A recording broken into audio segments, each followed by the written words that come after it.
quite wide enough to disassociate the land beyond each of its banks. Sure, Portland's east and west sides have slightly different energies, but they still feel like the same place. I guess it's partly to do with the river's width, but a lot of the credit should go to the 12 bridges in the metropolitan area. 12. That's a lot of bridges. A lot of bridges with a lot of different styles and a lot of different feelings. Let's take a closer look at the structures that give Portland its most obvious and arguably most appropriate nickname. St. John's. The St. John's Bridge is bright green and designed in a happy, simplified Gothic style. When you begin to cross, it feels as if you are entering a joyous cartoon kingdom. Burlington Railroad.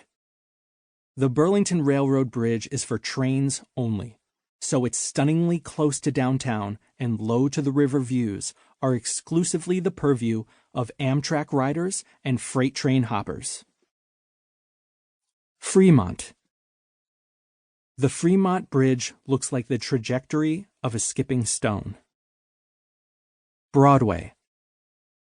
The Broadway Bridge's erector set-esque construction makes you feel like you're in the middle of a car chase through gritty city streets in the 70s, except for the fact that it's bright red and has a luxurious bike lane. Steel. The Steel Bridge features a pedestrian walkway that runs across its bottom, getting you as close as possible to the Willamette while remaining dry. Burnside. As the bridge with the best view of Portland's White Stag sign, the Burnside Bridge might be the most iconic Portland bridge experience.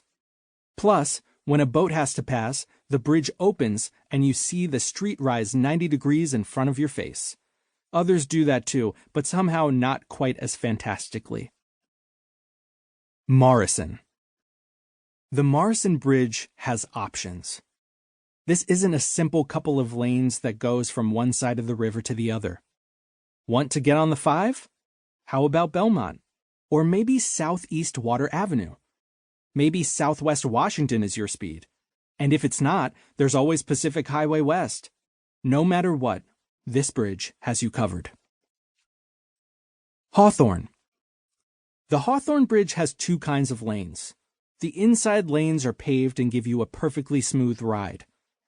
Rumor has it that the metal grates of the outside lanes were installed upside down, creating some not-so-beautiful music as you drive across. My advice? Stay left. Markham. The double-decker Markham Bridge is part of I-5, making it the bridge least likely to be name-dropped in an acoustic folk song tribute to Portland because the I-5 is more of a California interstate. Tillicum Crossing. Tillicum Crossing is the newest bridge and the only one closed to cars. Perfect for biking, walking, skateboarding, and unicycling. Ross Island. The Ross Island Bridge is more about where it goes than what it is.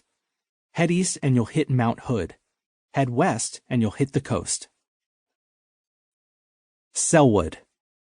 Thanks to the completion of a brand new Selwood Bridge right next to the falling apart old one, you no longer have to participate in any kind of superstitious ritual to ensure you make it across alive. Auctions. Auctions? Yes, auctions. Portland is one of the auction epicenters of the country, specifically auctions to raise money for good causes. Nearly every single nonprofit organization and school in town has an annual fundraiser with an auction. If you're picturing a stuffy, wood-walled room filled with bored, rich people and an auctioneer as pretentious as they are unexcitable, pick up the remote and turn off the James Bond movie. These are raucous affairs with lots of booze, raffle prizes, live music, and inevitably, at least at the school auctions, two parents who have had too much of that booze suddenly realizing they cannot go home without their first grader's finger paint masterpiece getting into a spirited bidding war that can soar into 4 figures. While the live auction is the main event, the real deals are on the silent auction.